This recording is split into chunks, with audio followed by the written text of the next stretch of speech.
父亲对黑夜的兴趣越来越浓了。父亲每天都在等待，他在等待天黑。那些日子，父亲突然迷上宇宙了。夜深人静的时候，他喜欢黑咕隆咚的和那些远方的星星们待在一起。父亲站在田埂上，一手拿着手电，一手拿着书。那本《宇宙里有些什么》是他前些日子从县城里带回来的。整个晚上，父亲都要仰着他的脖子，独自面对那些星空。看到要紧的地方，父亲便低下脑袋，打开手电，翻几页书。父亲的举动充满了神秘性，他的行动使我相信宇宙只存在于夜间。天一亮，东方红，太阳升，这时候宇宙其实就没了，只剩下满世界的猪与猪，狗与狗，人与人。父亲从县城还带回了一张世界地图，父亲把它贴在堂屋的山墙上。谁也没有料到，这张世界地图在王家庄闹起了相当大的动静。大约在吃过晚饭之后，我的家里挤满了人，主要是年轻人，一起看世界来了。人们不说话，我也不说话，但是这一点都不妨碍我们对这个世界的基本认识。世界是沿着中国这个中心辐射开去的，宛如一个面疙瘩，有人用擀面杖把它压扁了，它只能花花绿绿地向四周延伸，由此派生出7个大洲，4个大洋。中国对世界所做出的贡献，世界地图上已经是一览无遗。看完了地图，我们就一起离开了我们的家。我们来到了大队部的门口，按照年龄段很自然地分成了几个不同的小组。我们开始讨论，概括起来说有这样的几点：第一，世界究竟有多大？到底有几个王家庄？地图上什么都有，甚至连美的苏修都有，为什么反而没有我们王家庄？王家庄所有的人都知道王家庄在哪儿，地图它凭什么忽略了我们这个问题？我们完全有必要向大队的党支部反映一下。第二，这一点是王爱国提出来的。王爱国说，如果我们像挖井那样不停地往下挖，不停地挖，我们会挖到什么呢？世界一定有一个基础，这个是肯定的，可它在哪里呢？是什么托起了我们？是什么支撑了我们？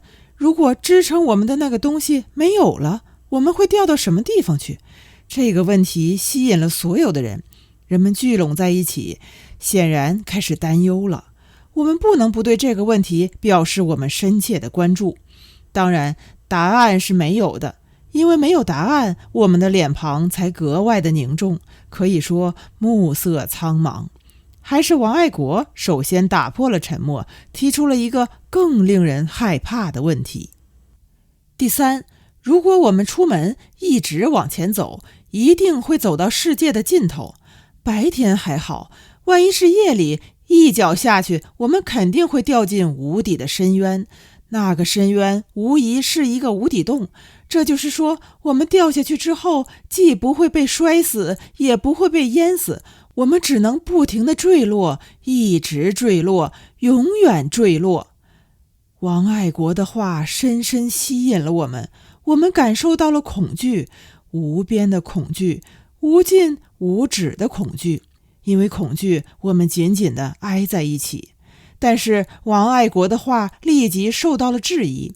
王爱萍马上说，这是不可能的。王爱萍说，他看地图看得非常仔细，世界的尽头并不是在陆地，只不过是海洋，并没有路，我们是不会走到那里去的。王爱萍补充说，地图上清清楚楚，世界的左边是大西洋，右边也是大西洋，我们怎么能走到大西洋里去呢？王爱萍言之有理，听了他的话，我们都松了一口气，同时心存感激。然而王爱国立即反驳了。王爱国说，假如我们坐的是船呢？王爱国的话又把我们甩进了无底的深渊，形势相当严峻，可以说危在旦夕。是啊，假如我们坐的是船呢？假如我们坐的是船，永远坠落的将不只是我们，还得加上一条小舢板。这个损失将是无法弥补的。我们几个岁数小的一起低下了脑袋。说实话，我们已经不敢再听了。就在这个最紧要的关头，还是王爱萍挺身而出了。王爱萍没有正面反击王爱国，而是直接给了我们一个结论：这是不可能的。王爱国说：为什么不可能？王爱萍笑了一笑，说：如果船掉下去了，那么请问满世界的水都淌到了哪里？我们看了看身后的鲤鱼河，水依然在河里，并没有插上翅膀，并没有咆哮而去，安静的像口井。我们看到了希望，心安理得。我们坚信有水在，就有我们在。王爱萍挽救了我们，同时挽救全世界。我们都一起看着王爱萍，心中充满爱戴与崇敬。她为这个世界立下了不朽的功勋。但是我还是不放心，或者说我还是有疑问。在大西洋的边缘，满世界的水怎么就没有淌走呢？究竟是什么力量维护了大西洋？我突然想起了世界地图，可以肯定世界最初的形状一定还是正正方方的。大西洋的边沿原来肯定是直线。地图上的巨大外弧线只能说明一个问题，那是被海水撑的，像一张弓，弯过来了，充满了张力，充满了崩溃的危险性。然而它终究没有崩溃，这是一种奇异的力量，不可思议的力量，我们不敢承认的力量，然而是一种存在的力量。我们完全可以设想，大西洋的边沿一旦决口了，海水会像天上的流星，消失在无边的黑暗中。